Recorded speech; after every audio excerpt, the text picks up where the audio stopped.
നമസ്തേ. ഇന്നത്തെ പ്രഭാതത്തിൽ നക്ഷത്രങ്ങളിലൂടെ എന്ന വിഭാഗത്തിൽ നമ്മൾ അറിയുവാൻ ശ്രമിക്കുന്നത് തിരുവാതിര നക്ഷത്രത്തെ പറ്റിയാണ്. തിരുവാതിര എന്ന് കേൾക്കുമ്പോൾ തന്നെ ഭഗവാൻ പരമേശ്വരൻ്റെ രൂപമായിരിക്കും നമ്മുടെ മനസ്സിലേക്ക് എത്തപ്പെടുന്നത്.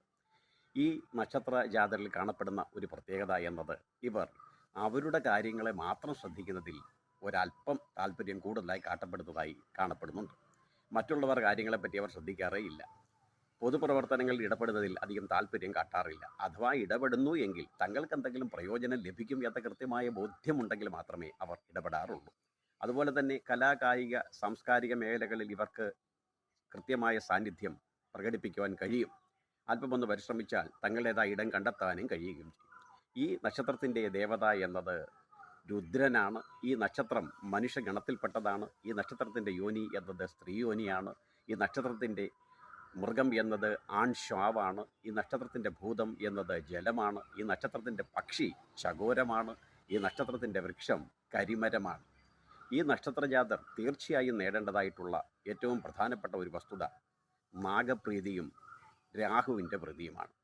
നാഗപ്രീതി ലഭിക്കുവാനായി ജന്മനക്ഷത്രത്തിലും തങ്ങളുടെ പക്കപ്പുറനാളുകളിലും നാഗക്ഷേത്രങ്ങളിലേക്ക് എത്തപ്പെട്ട് സർപ്പക്ഷേത്രങ്ങളിലേക്ക് എത്തപ്പെട്ട് വഴിപാടുകൾ നടത്തുന്നത് വളരെ ഉത്തമമാണ്. അതുപോലെ തന്നെ രാഹുപ്രീതിക്കായി നവഗ്രഹ ക്ഷേത്രത്തിൽ വഴിപാടുകൾ നടത്തുന്നത് വളരെ ഐശ്വര്യദായകം തന്നെയാണ്. ഏറ്റവും ശ്രദ്ധിക്കേണ്ടതായിട്ടുള്ള കാര്യം ഈ നക്ഷത്രത്തിൻ്റെ ദേവതയായ രുദ്രൻ്റെ കൃപാകടാക്ഷം നേടുന്നതിന് വേണ്ടിയിട്ടാകണം. കാരണം രുദ്രൻ്റെ കൃപാകടാക്ഷം ഉണ്ടെങ്കിൽ മറ്റൊന്നും നേടേണ്ടതായിട്ടില്ല.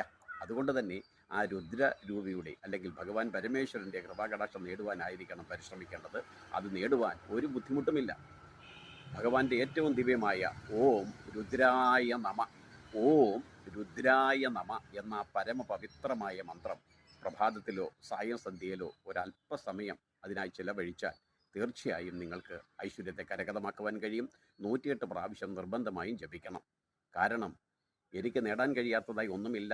എന്നിലേക്ക് പല രീതിയിലുള്ള മാർഗതടസ്സങ്ങൾ എത്തുന്നു. ആ മാർഗതടസ്സത്തെ മറികടക്കണമെങ്കിൽ സർവൈശ്വര്യദാതാവായ രുദ്രൻ്റെ കൃപാകടാക്ഷം നേടുക തന്നെ വേണം. അതുകൊണ്ട് ഞാൻ ചെയ്യേണ്ടത് ഞാൻ തന്നെ ചെയ്യും, അതിനോടൊപ്പം പരിഹാരക്രിയകളും ചെയ്യും എന്ന ബോധ്യത്തോടു കൂടി പരിശ്രമിച്ചാൽ തിരുവാതിര നക്ഷത്രത്തിന് തിരുവാതിര നക്ഷത്രം കണക്കെ ജ്വലിക്കുവാൻ കഴിയും, ശോഭിക്കുവാൻ കഴിയും, ഏവർക്കും പ്രിയങ്കരമായ തലത്തിലേക്ക് ഉയരുവാനും കഴിയും. അതുകൊണ്ട് തന്നെ ജന്മസിദ്ധമായി എത്തിയിട്ടുള്ള തിരുവാതിര നക്ഷത്രജാതരായ യുവതികളിൽ മംഗല്യഭാഗ്യത്തിന് കുറേ സമയം എടുക്കുന്നതായി കാണപ്പെടുന്നുണ്ട്. കാലതാമസം നേരിടുന്നു. അതൊക്കെ മാറുവാനും ഐശ്വര്യകരമായ കുടുംബജീവിതം ലഭിക്കുവാനും ഏറ്റവും ഉത്തമമായിട്ടുള്ള മാർഗം ഇതുതന്നെയാണ്.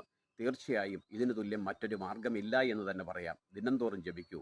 ഓം രുദ്രായ നമ എന്ന പരമപവിത്രമായ മന്ത്രം ജപിച്ച് രുദ്ര ഭഗവാനെ നിങ്ങളോടൊപ്പം നിർത്തിയാൽ, അനുകൂല ഭാവത്തിലേക്ക് എത്തിച്ചാൽ വിജയം